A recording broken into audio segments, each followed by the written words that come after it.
Hi, I have a new lyrics composition. I hope you will like this. Entitled, Katotohanan, Mahirap Itago. In a tune of, I can't find the words to say goodbye. Actually, dalawa kaming nag-contribute ng lyrics na to. Mamaya, ikwento ko sa inyo.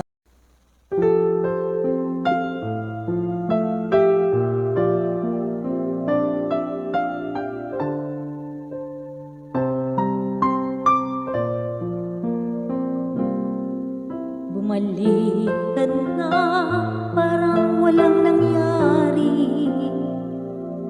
Mga mata ng tao, hati ang ngiti.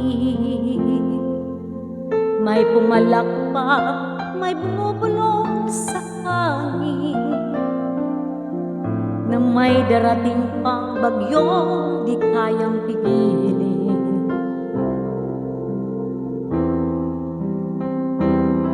Sa bawat akbang babalik sa trono, may aninong sumusunod. Pero ito ay mapanganib daw para sa'yo.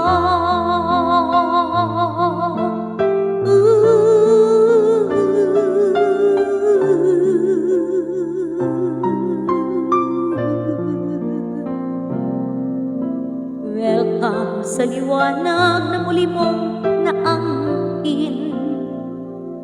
Goodbye sa tahimik na parusang mabigat sa damdamin. Sa bawat pagbalik, may laging laban na kapalit. Ang bawat tagumpay, may kabalikat na pasanin. May papel na paparating, dalang bigat na pasanin. May salitang kay hirap bigkasin, mahirap din baliwalain.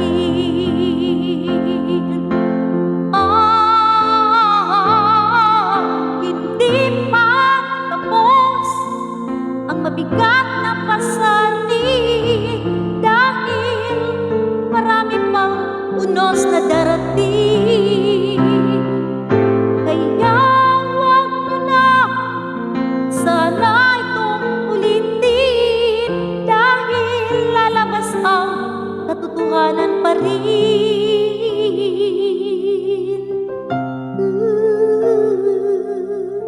Kung ito na uli yung tumon sa entablado, o simula pa lang ba ng pagbagsak mo, ang palakpak ba'y magiging paalam mo, o may isa pang laban na haharapin mo?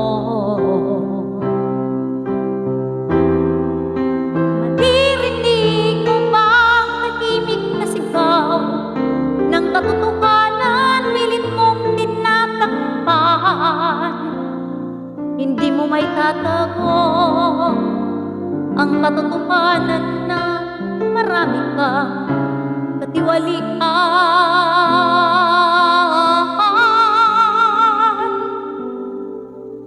Hindi mo may tatago ang katotohanan na marami kang katiwalian.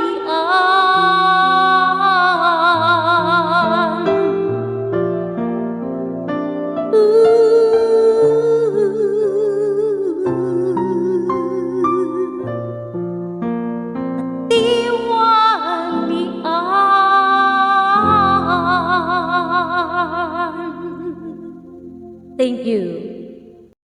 I said, dalawa kami nag-contribute ng lyrics.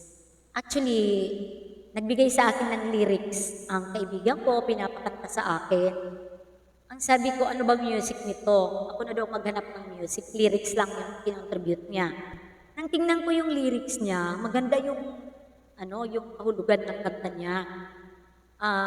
Pero nang busisiin ko na, nakita ko kulang ng rhyme.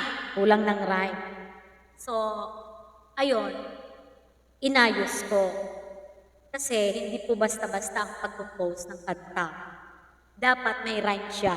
Halimbawa, yung, di ba yung kanta may mga sentence yan. Yung ending ng sentence dapat pare-pareho sa isang istansa. Halimbawa, nangyari, ngiti, hangin, pigilin, ganon. Kaya inayos ko. Tinanggal ko yung iba niyang lyrics, pinalitan ko. Kaya dalawa kaming composer ng lyrics song na to. Salamat sa kaibigan ko na nag-contribute ng lyrics niya. At sana guys, nagustuhan niyo to.